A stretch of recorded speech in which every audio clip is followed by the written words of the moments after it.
আসসালামু আলাইকুম। দূরে কিংবা কাছে দেশ অথবা প্রবাস থেকে যেখান থেকে আমার এই ভিডিওটি দেখতে পাচ্ছেন বন্ধুরা, আপনাদের আন্তরিক শুভেচ্ছা অভিনন্দন জানিয়ে একটি তথ্য নির্ভর ভিডিও নিয়ে হাজির হয়েছি। এই দেখেন আমার সামনে ঘাস আর ঘাস, কাঁচা ঘাস বন্ধুরা। ইন্দোনেশিয়ান স্মার্ট নেপিয়ারের ঘাসের কাটিং কাটা হচ্ছে, ঘাস কাটা হচ্ছে। এখান থেকে কাটিং সরবরাহ করব আমরা এই ঘাস থেকে। দেখেন নতুন একটা প্রজেক্ট, অনেক বড় এরিয়া নিয়ে এই প্রজেক্টটা দেখতেই পাচ্ছেন। এই প্রজেক্টে এই প্রথম ঘাস কাটার দৃশ্য দেখাচ্ছি। আজকেই প্রথম ভিডিও করতেছি। একটা ৬,০০০ পিসের অর্ডারের জন্য আমরা এখানে ঘাস কাটার উদ্দেশ্যে এসেছি। তো বন্ধুরা, যদি আপনি কাটিং সংগ্রহ করতে চান, একদম একেবারেই প্রথম ধাপের কাটিং, স্বয়ংক্রিয় পরিপক্ক কাটিং যদি আপনি সংগ্রহ করতে চান, তাহলে এই প্রথম ধাপের কাটিং আপনি অবশ্যই সংগ্রহ করবেন।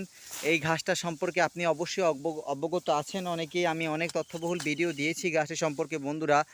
এটা হচ্ছে 22 থেকে 25% প্রোটিন সমৃদ্ধ ঘাস, নরম এবং মিষ্টি স্বাদযুক্ত, পাতা বিশিষ্ট। আপনার ভূমি থেকে শুরু করে সমস্ত কাণ্ড অবধি পাতা আর পাতা। আপনারা দেখেন, প্র্যাকটিক্যালি দেখেন, শুধু পাতা পাতা ছাড়া কোনো শব্দ নেই।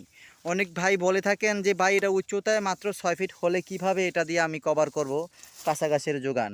আমি বলবো এই ঘাসটা সর্বাধিক পরিমাণ আপনার চারা হয়ে থাকে। এত বেশি চারা আমি যদি বলি, এটা থেকে একটা পরিপূর্ণ ঝাড় থেকে দ্বিতীয় এবং তৃতীয় স্টেপে আপনি প্রায় 16 থেকে 18 কেজি পরিমাণ আপনি কাঁচা ঘাস পাবেন বন্ধুরা, কাটিং ব্যতীত। তাহলে এটা কি অন্য ঘাসে সম্ভব?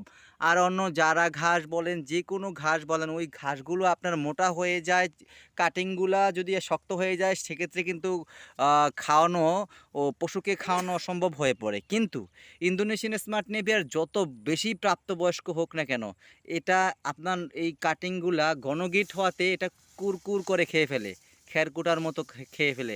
এটা আপনার একটু অপচয় হয় না। সেই দৃষ্টিকোণ থেকে নাম্বার ওয়ান ঘাস। আবার যে কোনো মাটিতে এটা ফলন পাওয়া যায়।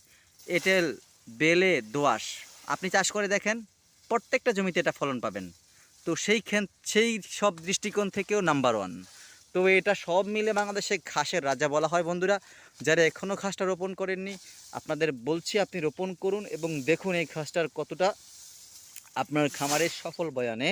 নতুন উদ্যোক্তা ভাইদের বলতে চাই, আপনি যদি খামার প্রতিষ্ঠা করতে চান, যে কোনো গবাদি পশুর খামার, অন্ততপক্ষে এই ঘাসটা রোপণ করুন, কাঁচা ঘাসের যোগান দিন সঠিকভাবে, আপনার খামারে ইনশাল্লাহ সফলতা আসবেই আসবে। তো বন্ধুরা, ভিডিওটি দীর্ঘায়িত করব না, সবার সুস্বাস্থ্য ও দীর্ঘায়ু কামনা করে বিদায় নিচ্ছি। আল্লাহ হাফেজ।